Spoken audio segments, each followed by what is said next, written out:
There are moments in a man's life that split everything clean in two, before and after. The kind of moments you carry for the rest of your days, not because they were the loudest or the bloodiest, but because they showed you something true about the nature of human beings that you could not have learned any other way. What happened on the Cimarron Road in the autumn of 1881 was one of those moments. And the man at the center of it was somebody most people would have looked past entirely, which was, as it turned out, the last mistake for armed men ever made. His name was Elias Colton. He was 68 years old. He traveled alone on a black speckled gray horse that moved with the careful, deliberate pace of an animal that had learned long ago there was no destination worth arriving at lame. Elias rode the same way, unhurried, settled into the saddle the way old men settle into familiar chairs, like the leather had shaped itself around him over decades and wouldn't accept any other occupant. He wore a plain coat the color of old bark, trail-worn trousers, boots that had been resoled at least twice. There was nothing about him that announced itself, nothing that demanded a second look, except if you looked long enough and closely enough, there was something in the way he held himself. Not arrogance, not the puff-chest pride of men who need the world to notice them. Something quieter and far more permanent. The bearing of a man who had already been tested past the point where most men break, and had not broken, and had quietly accepted that fact about himself the way other men accept the color of their eyes. It was not something he wore. It was something he simply was. He had been riding since before sunup that morning, working his way southwest across the dry Oklahoma flatlands toward a small piece of land he kept outside Hardesty. Just under 200 acres. Good grass along the creek bottom. Enough water to make it worth the work. A cabin he'd built mostly by himself the spring after the war ended, and he'd come home to find that home was a word that no longer meant what it once had. He'd put the ranch together piece by piece the way a man builds anything when he has nothing left but time and the stubborn conviction that building is better than not building. That was 15 years ago. The land knew him now. The creek knew him. Even the grass seemed to lean a certain way when the wind came from his direction. In the saddlebag, draped across the horse's right flank, there was money. $112 in paper and coin, payment for a small cattle sale he'd concluded 2 days prior in Dodge City. It was not a fortune by anyone's measure, but it was real money, the kind that meant things. A new roof section before winter set in, a replacement for the fence line along the south pasture that had been failing since July, seed stock for the spring. $112, to a man who lived the way Elias Colton lived, was the difference between a hard year and a manageable one.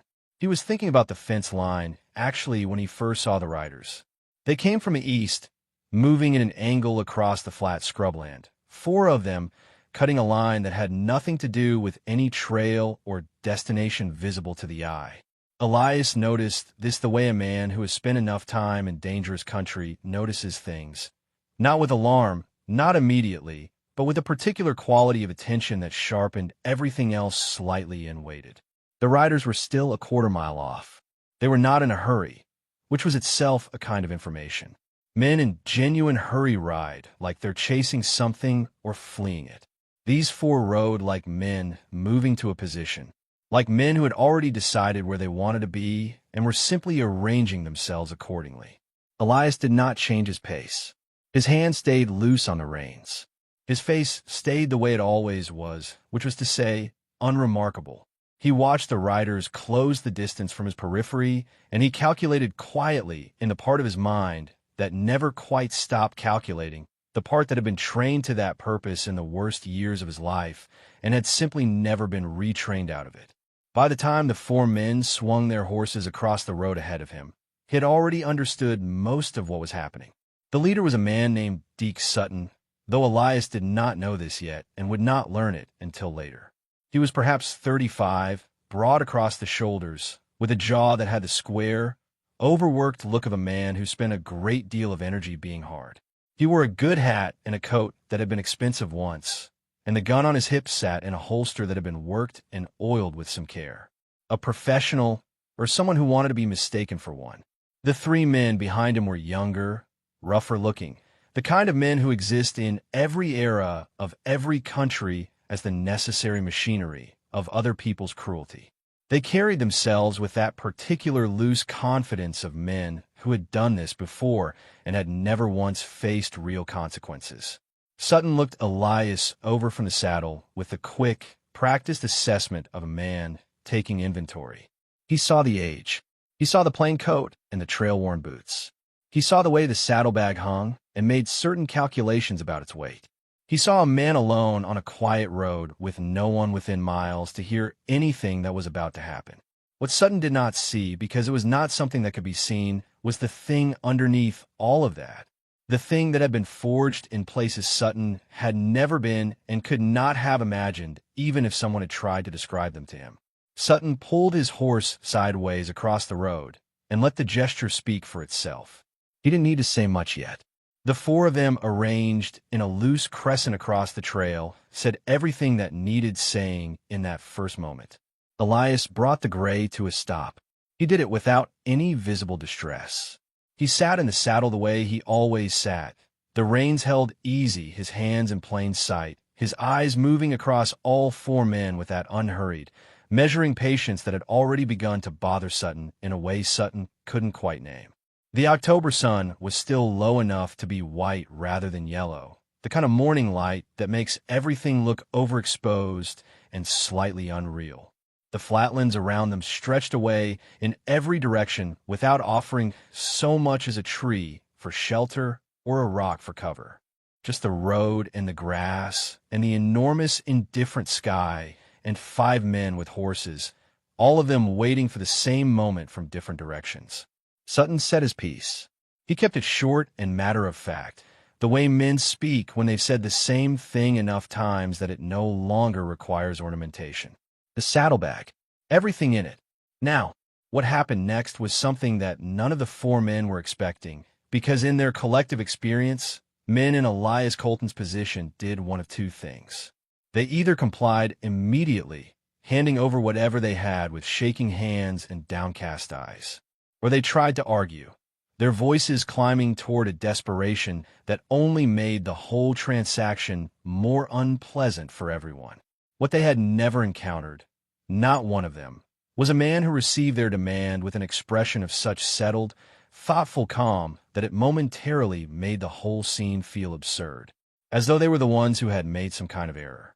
Elias reached into the saddlebag without being told twice. He produced the money, the full $112, and held it out towards Sutton in a flat, open palm. Not throwing it, not thrusting it, just offering it, the way you'd offer something to a person across a table. "This is yours," the gesture said. "Take it." And then there was something else in that gesture, something beneath the surface of it, a quietness so complete and so deliberate that it was its own form of communication.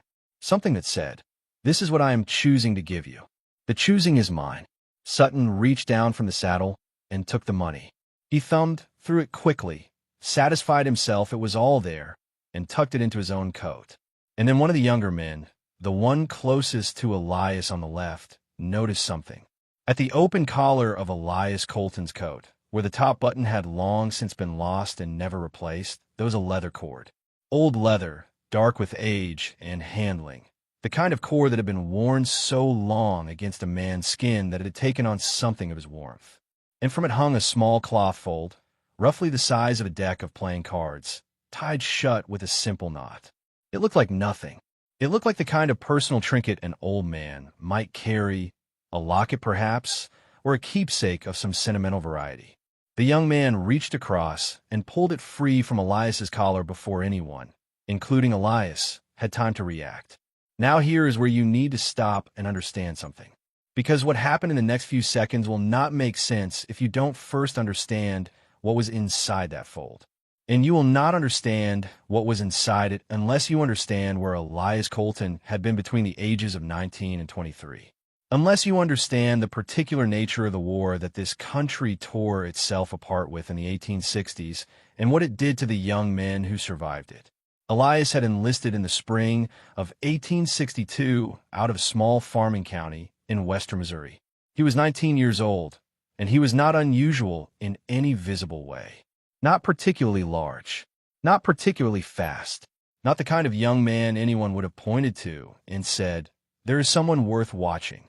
He had a gift for stillness, which farmer sons sometimes develop from long hours of patient work.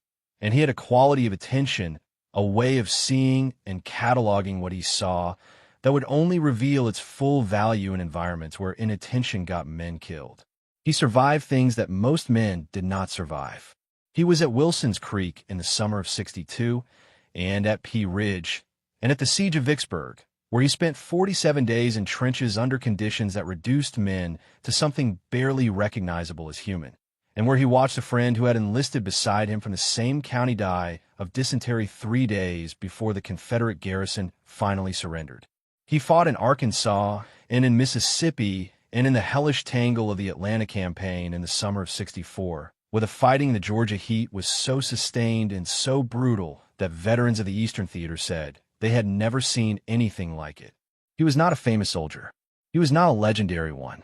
He was simply a soldier who survived when others did not, and who did his duty in places and moments that most human beings will never be required to confront, and who came home at the end of it all with a mind full of things he could never fully explain to anyone who had not been there. He came home with a bad right knee from a rifle ball that had passed clean through the joint at Kennesaw Mountain in June of 1864.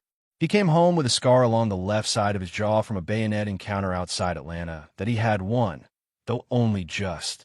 And he came home with 3 things that the Army had given him in recognition of what he had done on 3 separate occasions when the situation had demanded more than ordinary men were willing to offer. 3 commendations. 3 pieces of stamped metal on faded ribbon.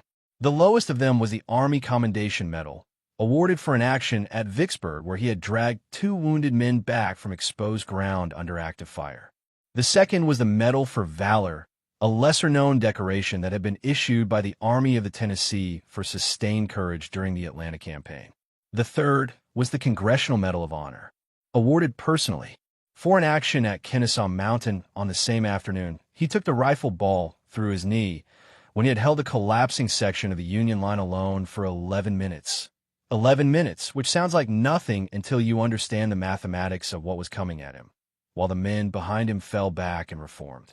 He had never displayed them, never worn them in public, never used them to purchase the admiring attention of people who hadn't been there. He had tucked them into a fold of cloth cut from the uniform of a man named Cutter Hayes, his closest companion through 3 years of war, who had died at Kennesaw Mountain on the same afternoon Elias earned the Medal of Honor. He had tied them together on an old cord and worn them at his chest every day for 15 years, not as decoration, not as pride, but as weight, as anchor, as the only form of companionship available to a man who had outlived everyone who understood him. Before you discover what comes next, if this story is holding you the way I think it is, press that like button and stay with us. Tell me in the comments what country you're listening from, because these stories are for everyone who has ever watched a good man get pushed too far. Stay until the end. What's coming will not leave you the same. The young man opened the fold. He did it with the careless speed of someone expecting to find money, or something sellable, some trinket with pawn value. He turned it over in his hands, and the 3 medals slid out into the open air of that cold October morning on the Cimarron Road, and they caught the white morning light in a way that was almost accusatory, almost like the light itself was pointing at something. Sutton glanced over without much interest. "Old Army hardware," he said. "Worthless." And the young man, perhaps to demonstrate his agreement with this assessment, perhaps simply because cruelty in young men often expresses itself as carelessness, closed his fist around all 3 medals and made as if to drop them into the dirt of the road. What happened to Elias Colton's face in that moment was not rage. Rage is a hot thing, an expanding thing, and what moved across Elias Colton's face was precisely the opposite of that. It was a contraction, a gathering inward of everything that was still and patient and capable in him, the way a hand gathers itself before a grip. His eyes, which had been moving and assessing since the first moment the 4 riders appeared, went entirely still. They fixed on the young man's fist with an absolute and total quality of attention that had no room in it for anything else in the world. Not the other 3 riders, not Sutton, not the road or the sky or the cold morning air. Just the fist. Just those 3 pieces of metal inside it. Sutton saw the change. He didn't understand it, but he saw it, and something at the back of his professional awareness shifted uneasily.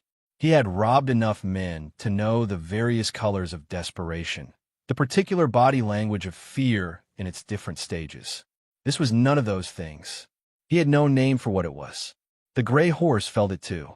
The animal had been standing quiet as opposed through all of it, but now its ears came forward and its head lifted slightly, and it shifted its weight in a way that was not nervousness, but attentiveness.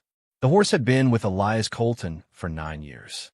It had learned to read him the way animals learn to read the men they trust. And what it was reading right now was something it had not felt in a very long time.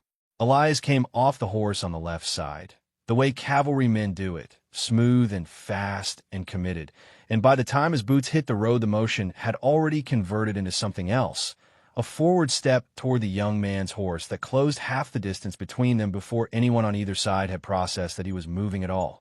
The young man's horse startled sideways. The young man hauled at the reins with one hand, which meant the fist that held the medals was momentarily occupied with nothing but holding the medals. Elias took the medals back. He simply reached up and took them, his grip on the young man's wrist firm and complete in the way that only a man who has spent his life working with his hands can grip something, and the young man felt the bones of his wrist compress and his fingers opened of their own involuntary accord. The medals dropped into Elias's other palm. He closed his hand around them. His eyes had not left the young man's face through any of it. Then all 4 of them moved at once. Sutton went for his gun. He was fast. He had reason to think himself fast, had drawn on men before, and had always been fast enough. His hand found the grip, and the weapon was clearing leather, and his thumb was finding the hammer before his mind had fully issued the order, which is what genuine speed looks like in a man who has practiced it. The gun came up. Elias was no longer where it was pointing. He had stepped left and forward simultaneously, the kind of movement that is not athletic so much as it is geometric, the product of understanding angles the way a man understands them after years of having his life depend on that understanding. Sutton's gun barked once into the empty air where Elias's chest had been. The sound of it rolled flat across the flatlands and disappeared into the enormous silence of the prairie. Elias's own revolver was already in his right hand. He had drawn it from beneath his coat with his left hand still closed around the medals, which meant he had drawn it one-handed, and he had drawn it during the same motion that took him out of Sutton's line of fire, which meant either he had been very lucky or he had practiced that specific sequence of movements until it lived in his hands the way words live in a reader's eyes. He had not been lucky. He had practiced. The shot he fired took Sutton's gun directly out of Sutton's hand. Not through the gun, not through Sutton's wrist, but between 2 of Sutton's fingers close enough that the heat of the passage scorched the skin and the shock wave folded the fingers backward and the gun landed in the dirt of the road 6 feet to the right. Sutton stared at his own hand with the bewildered expression of a man whose body has delivered him information his mind is not yet equipped to process. The second rider, a man on a sorrel horse who had been hanging back to Sutton's right, had his rifle halfway to his shoulder when Elias turned toward him. Just turned. The revolver came level, and the man on the sorrel looked down the barrel and understood something with great sudden completeness. He understood it the way you understand things that are explained to you not in words, but in the absolute unambiguous language of a gun held by someone who knows exactly what he is doing and has made a decision. The rifle went down. Both hands went up. The sorrel horse stood perfectly still, as though it too had read the situation and elected to cooperate.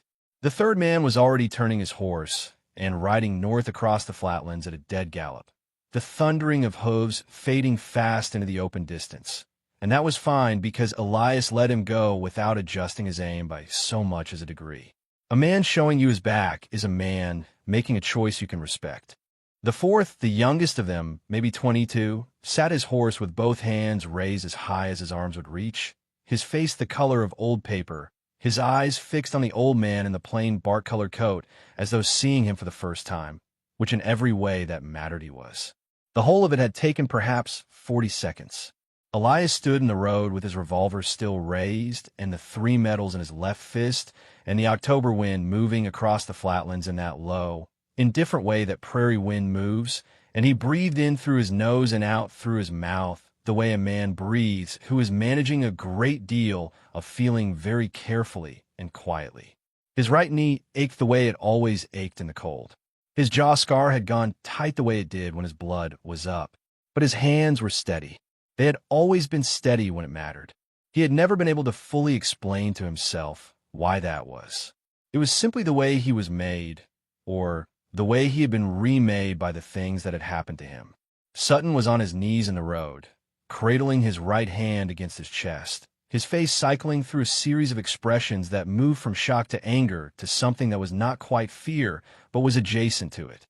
The man on the sorrel sat with his hands up and his eyes down, having made the only reasonable decision available to him. The young man who had taken the medals had gone the color of chalk and was making himself as small as a man on horseback can make himself.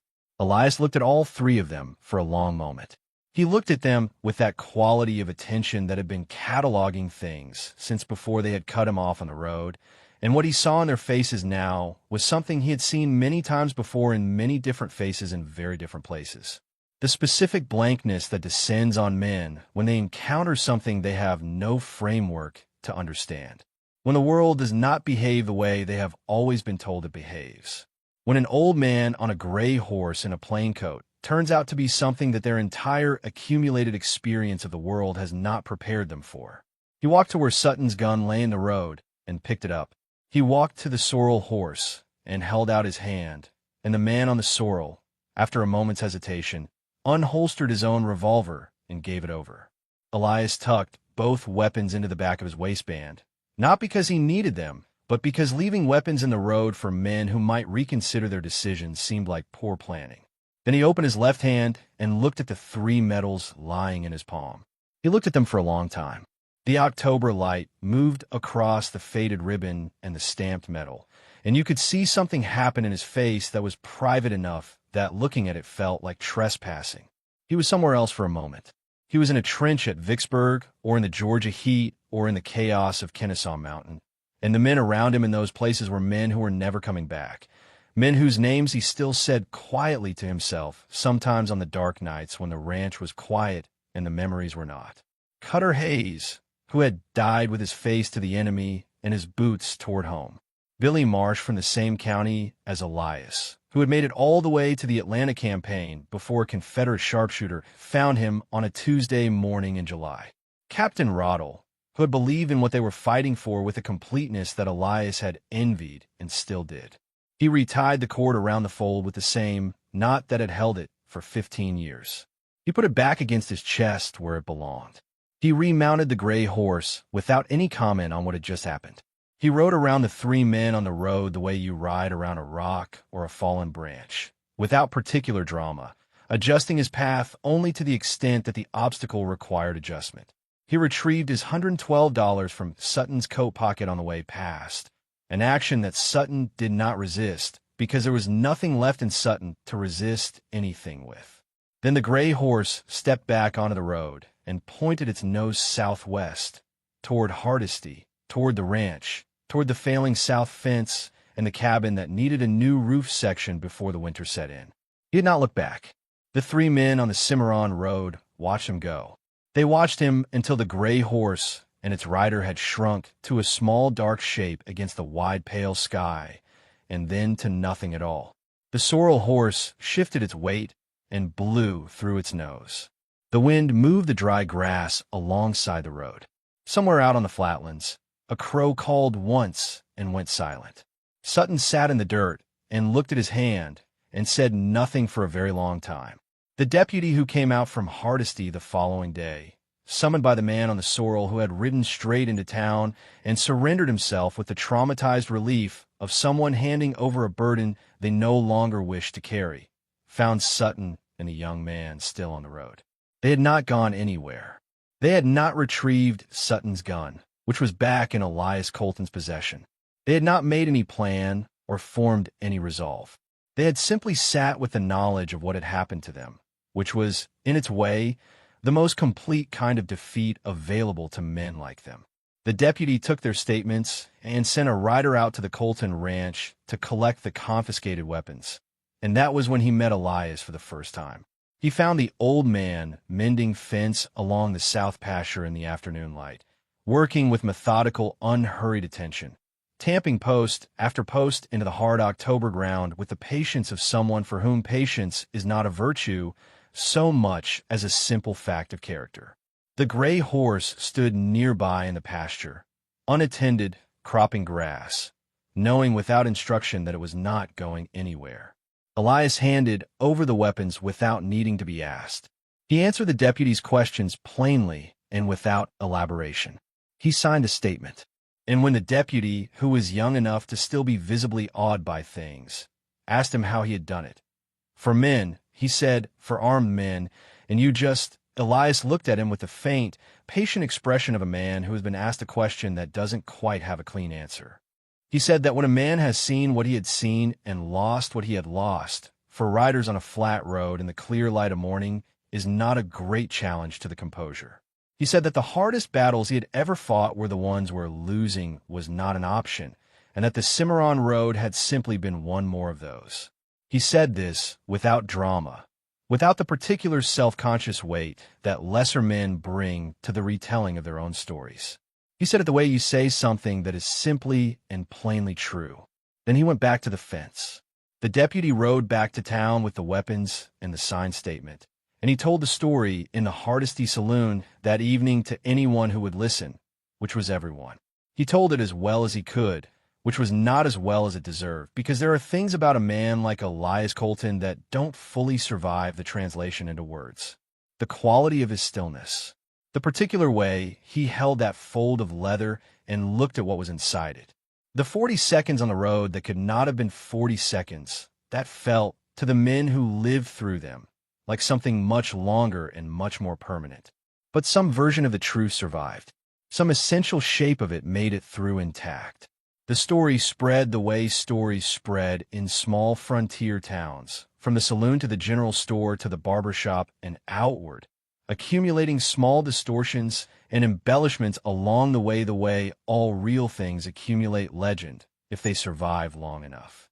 By the time it reached the outer settlements, it had grown and shifted in the way of all good stories that are true at their core, even when the details have wandered. What stayed true in all versions of it was the same. The medals. The old man's face when a young man took them. The 40 seconds. And the fact that when it was over, Elias Colton had ridden away without looking back and gone home and fixed his fence. The south pasture fence held through that winter and through the 3 winters following it. The cabin got its new roof section before the first snow. The ranch ran quiet and steady in the way of ranches that have a careful, patient owner who understands that the work itself is the point, that the daily particular weight of it is not a burden to be endured on the way to some better circumstance, but is itself the circumstance, is itself the good thing, the thing worth having. Elias Colton lived on that land for another 11 years after the Cimarron Road. He kept the fold at his chest every one of those days. He did not talk about the war, not much, not to anyone who hadn't been there. He did not talk about what he had done on the road, not the way men talk about things they are proud of. He did not collect the admiration of strangers or lean on his history as a reason for anyone to treat him with any particular deference. He simply lived on his land and worked his land and carried what he carried, the way a man carries the truest and most irreplaceable things, close enough to feel them, constant enough that the weight becomes not a burden but a kind of ballast, the thing that keeps you upright when the world tries to tip you sideways. He was 79 years old when he died, in the autumn of 1892, in the cabin he had built with his own hands on the land he had chosen, because building is better than not building. They found the leather folds still tied at his chest. The 3 medals were inside it, undamaged, undiminished, as present and real as the man who had kept them. They buried him on a rise above the creek, where the grass was good and the view stretched out long and flat to the west, the way it had stretched on that October morning on the Cimarron Road, when 4 men had tried to take what was not theirs to take. On the marker they put 2 things, his name and his years, and beneath those, 3 words that the deputy from Hardesty, who attended the burial and who had spent 11 years thinking about those 40 seconds on a flat road, suggested, and no one disagreed with. He kept faith. There are men in every generation who carry something that the world is too busy or too careless to properly see. They move through their days without announcement. They do their work. They bear their weight quietly and with dignity. They do not ask you to understand what they have survived, or what the surviving cost them, or what they brought back from those places that was beyond the reach of any army to commission or any government to give. They simply carry it, and they keep carrying it, and they ask nothing from anyone except to be left to carry it in peace. And when the world finally blunders into them, when some collection of careless, overconfident men decides that this quiet, unremarkable old person on a tired horse is a simple target, a soft thing, something that can be taken from without consequence. That is when you discover the difference between a man who has never been tested and a man who has been tested past the point where tests are something that can touch him anymore. Elias Colton offered them everything that could be replaced. He offered it without hesitation and without pride, the way a man offers something that does not truly matter. Because it did not. $112 is money. Money can be earned again. Roofs can be replaced, and fences can be mended, and cattle can be bought and sold again in the spring. All of that moves and changes and returns. But those 3 pieces of metal in their fold of old cloth were something else entirely. They were the only form left available to him of the men who had died within his sight, within his reach, beyond his power to save. They were Cutter Hayes and Billy Marsh and Captain Roddle and every other name that lived in him like a permanent tenant paying rent in the currency of memory. They were the 23-year-old version of himself who had held that line at Kennesaw Mountain while the world came apart around him, and who had kept holding it because the men behind him needed the seconds he could buy them. To hand those over would have been to hand all of that over. And some things, once given away, cannot be recovered. Some things, once surrendered, leave behind an absence so complete that the man who remains afterward is not quite the man who stood there before. Elias Colton had survived a war that unmade most of the men it touched. He had come home and built a life and kept the faith of the dead in a fold of cloth against his heart for 15 years. He was not about to let 4 men on a flat road in the cold morning light take what 4 years of war had not. That is not anger. That is not vengeance. That is not even courage, exactly in the way the word is commonly used. It is simply the knowledge of what you are, of what you have carried and why, of where the line is and what crossing it would mean, and the absolute bedrock certainty that the line is real and that you will hold it, no matter what comes. Some men know that about themselves. Most do not truly, not until the moment that requires the knowing. Elias Colton knew, had known for 30 years, carried the proof of it in a fold of leather against his chest. That is what those 4 men on the Cimarron Road discovered about him on that October morning. That is what they were still sitting with in the road when the dust of his going had long since settled. That is what the deputy carried home to the saloon in Hardesty, and why the story survived 11 years intact enough to be carved in 3 words onto a man's grave marker above a creek in western Oklahoma. He kept faith. If you are still with us at the end of this, do something with what you have heard. Remember the Elias Coltons of the world, the ones who move through their days without announcing what they carry or what it cost them. They're around you still. They always have been.